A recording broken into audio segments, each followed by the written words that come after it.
Now, a man is due to appear in court later today, charged with attempted murder following an attack at Leytonstone tube station in London on Saturday night. Muhbeen Hussain from Leytonstone will appear at Westminster Magistrates Court. The comment of one witness to Saturday's events can be heard on a video of the events at Leytonstone tube station. It's now become a hashtag on social media. You ain't no Muslim, bruv.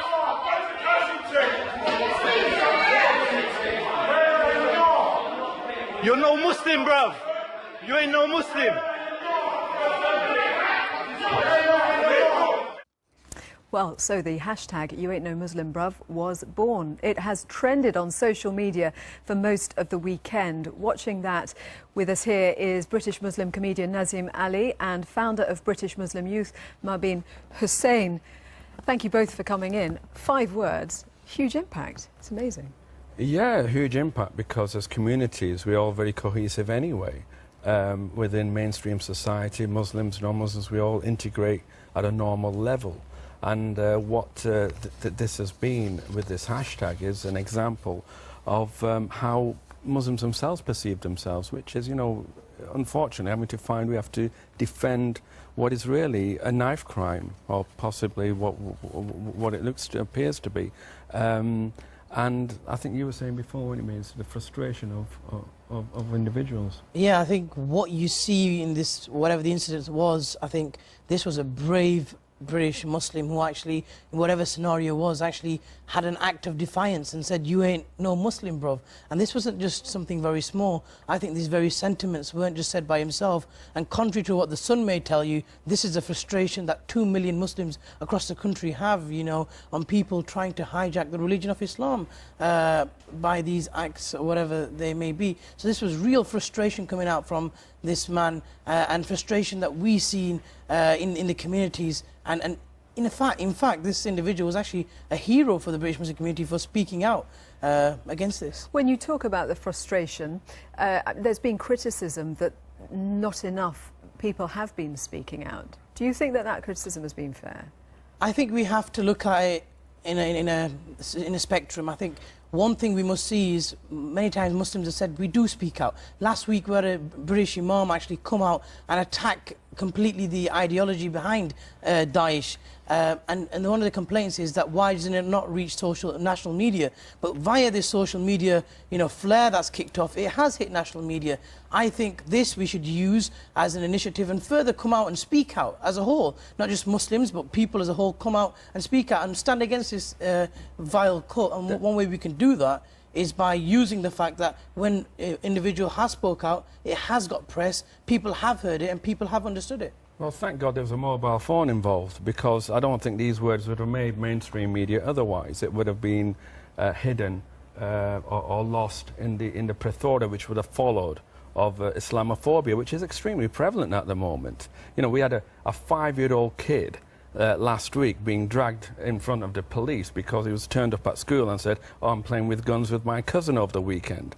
It's got to a stage where we can't even play cops and robbers or something like that. I grew up watching Starsky and Hutch, and one of us was Starsky, one of us was Hutch, and we walked around with toy pistols. That's the level it's got to, and this is really caused by government policies, to be honest. So what impact do you think this will have? I mean, one person on Twitter, Matt Kelly, has said in 5 words, one passerby has got the last 10 years down in a sentence, and someone else saying it's going to do more for community cohesion with one sentence than any government initiative. I think you should have this conversation with the editors of a lot of tabloids who sensationalise everything and really come out with headlines which might capture the headline, if you will, but don't do any service to British community, don't do any service to the wider community, and don't do anything to bring forward cohesion amongst different groups. Though I must agree with much of what Nazim is saying, I think we must look in an optimistic sense and also use this as a platform to move forward.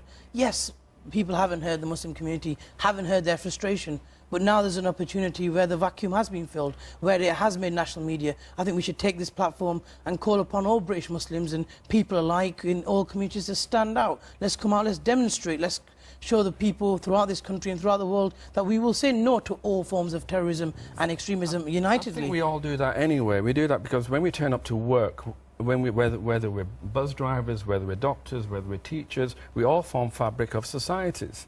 Whether you're a comedian, you go there, you're trying to just give back to the community. That's all we're trying to do, as all members of the community are. So I think this idea that we've always got to come out, this has to change. This really has to change. But do you think this will change the debate going forward?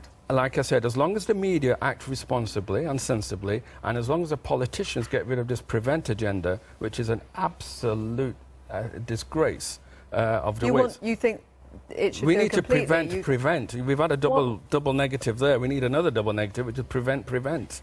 What's your problem with prevent? Well, the whole prevent policy is wrong. The whole concept of it's wrong. The way it's asking you to spy on me, and me to spy on him, and him to spy on the person over there. We're trying to create some type of homeland situation in every single home so what in is the country. The best way? Is it something like this? You think something like this is going to have a big personally big think impact? that there's a lot of issues that we need to deal with, including Islamophobic hate crime that's on the rise.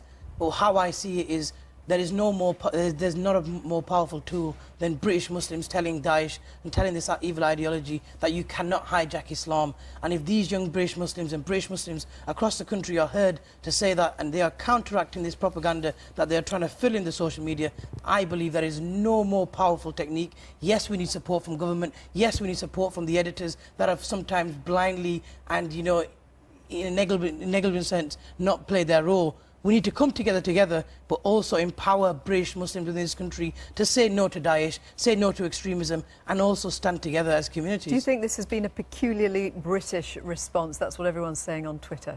I think it has, in the sense that, like you said, it's a few words, but it's captured everyone's imagination. And this is a beautiful thing about our community. We all get along. We really do.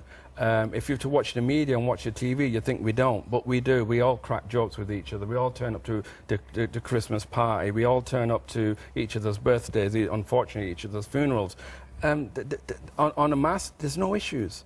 Unfortunately, I keep going back to the point. It's government policy which is creating this and having to put Muslims every time on the back foot.